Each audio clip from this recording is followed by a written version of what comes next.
One day, the sorcerer Mortarod and his army, which includes magically created elephants, attack Camelot. There is a battle between ordinary people and magicians. At first, the battle takes place with varying degrees of success, but when the elephants move forward, it becomes clear that the people will not be able to do anything. King Uther of the Britons comes forward. Despite his brother's request to surrender and thereby save his life, Uther takes off his crown and takes up the sword. He manages to get into the tower, where the man meets with the sorcerer. At this time, the elephants continue to destroy the bridge leading to the castle. But the moment Uther destroys the sorcerer, magical creatures lose their power and crumble to dust. Later, Uther announces an end to the persecution of magicians. His brother Vortigern disagrees with this, but he cannot argue with the king. So he organizes a coup.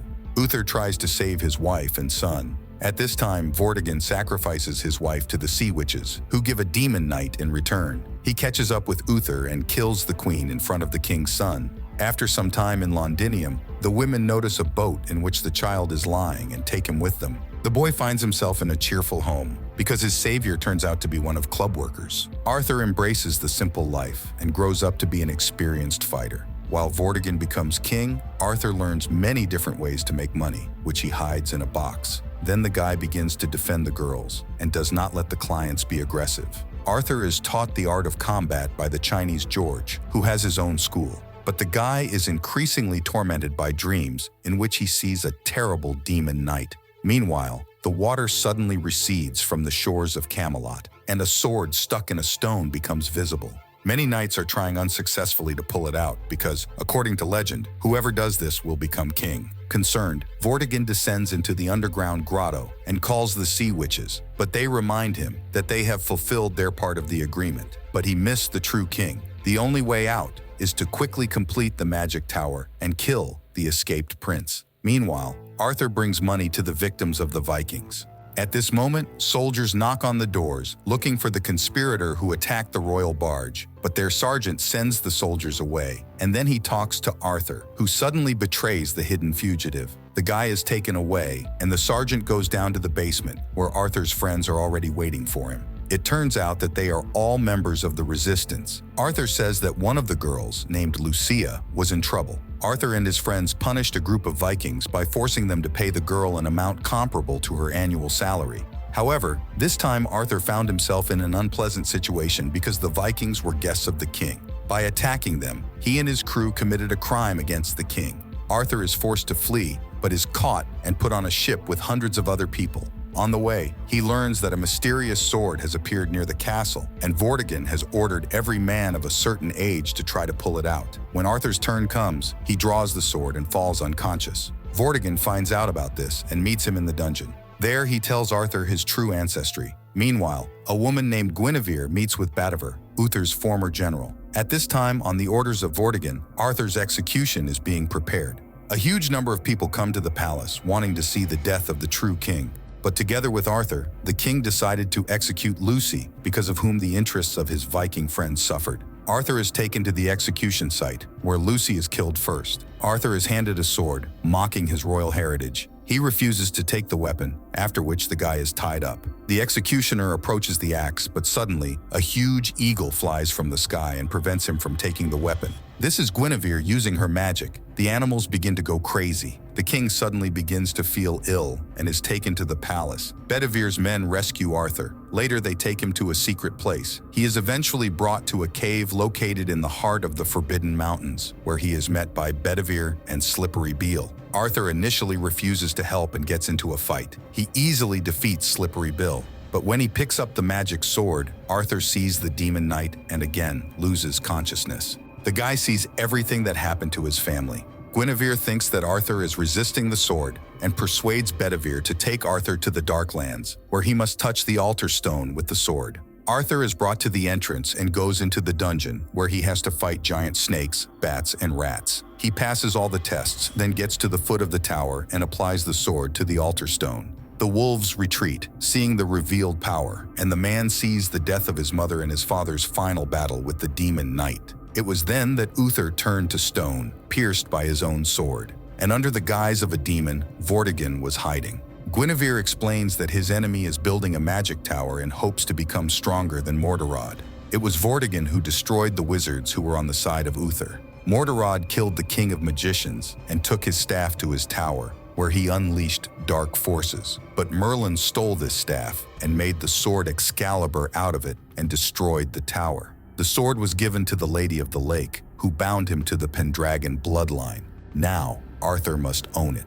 At this time, Vortigern orders to find and destroy Arthur at any cost. The guy's friends come to the cave and report that their fun home has been completely destroyed. The sergeant betrayed them, and the soldiers killed many who were close to Arthur. Friends manage to take out and hide most of the girls. The team begins to discuss their options, and first the rebels decide to launch a series of ambushes and attacks to force Vortigern out of hiding. The first sabotage is the sinking of a barge with stone necessary for the construction of a magic tower. The rebels also manage to recapture a batch of captive children and burn down Vortigern's beloved palace. Subsequently, his Viking allies, who did not receive the promised captives, begin to turn away from the king. Meanwhile, Arthur learns to master sword magic. Guinevere helps him. Later, the king's maid Maggie comes to the cave and reports Vortigern's plans to go to Londinium on a barge. People need to hurry up, as the king's magical powers are increasing. Arthur's team decides to set up an ambush because they know the city very well. People go to the site and pretty quickly develop a plan of attack. The day of the operation arrives. Maggie learns that Vortigern guessed about her betrayal and used her for misinformation. Now his double stands under Slippery Bill's arrow. Arthur guesses about this and forbids shooting. But Slippery Bill cannot give up the plan and shoots the king's assistants. The rebels have to flee, but Arthur's friend Rubio is seriously wounded and has to be left behind. The rest try to take refuge in Chinese George's fighting school, where they are quickly surrounded. The mentor is ready to defend Arthur and his friends, because he has been training the guys all these years. Just for this moment, Guinevere calls on the birds to help. While they distract the soldiers, Arthur tries to force his friends to leave through a secret passage to the river, but everyone wants to fight. When the soldiers burst into the school, they start a battle. Arthur sees Guinevere being threatened with a knife. He unleashes his rage and destroys all the enemy soldiers with one swing of his sword, after which Arthur's people calmly leave through the secret passage. They reach the riverbank, but Rubio's son Blue goes to look for his father and finds him wounded. Meanwhile, rebellion breaks out throughout Londinium. Rubio and Blue get to the house where Arthur is hiding, but do not notice that a traitor is following them. Arthur takes Blue away when Vortigern himself, who was walking with the traitor, enters the room. But the boy breaks free and returns to see his father's death at the hands of the king. Arthur manages to save Blue, but the rebel is crushed and many people are killed in vain. Arthur, under the influence of failure, throws the sword into the lake and runs into the forest. When he stops at a small swamp, the Lady of the Lake appears to him. She shows the guy a terrible future, where England is destroyed by the rule of Vortigern and people suffer in poverty. Arthur decides to pick up the sword and reunites with his friends. But when they return to the shelter, they find all their allies killed. It turns out that Vortigern found them thanks to information received from a captured rebel. A military man awaits them here, delivering a message from the king. If Arthur does not surrender by night, Guinevere and Blue will die. Bedivere can receive forgiveness if he persuades Arthur to surrender and give up the sword. Sometime later, Bedivere arrives at the castle and gives Arthur's sword to the king.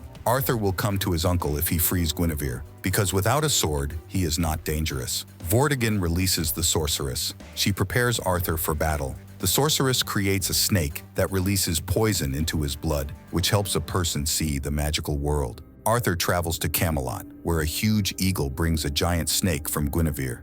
As Vortigern is about to kill his nephew, the snake attacks and devours his men. At this time, Arthur's friends free the prisoners and lead them into battle. In despair, Vortigern runs to the witches and kills his only daughter. Arthur crushes enemies and then they throw weapons at his feet. At this time, Vortigern sacrifices the girl and turns into a demon knight. Arthur and his enemy meet in a magical dimension. Despite all the guy's fighting skill, the demon quickly knocks Arthur down. He is visited by a vision of his father's final battle, who exposes himself to his own sword and turns his body to stone to prevent Vortigern from seizing the weapon. Now Uther gives him the right to own it. Arthur gains new strength and enters the battle. He destroys Vortigern's weapon and kills him at the foot of the tower. Sometime later, Arthur and his men bury the fallen, after which the king and his men begin to build a round table for the council.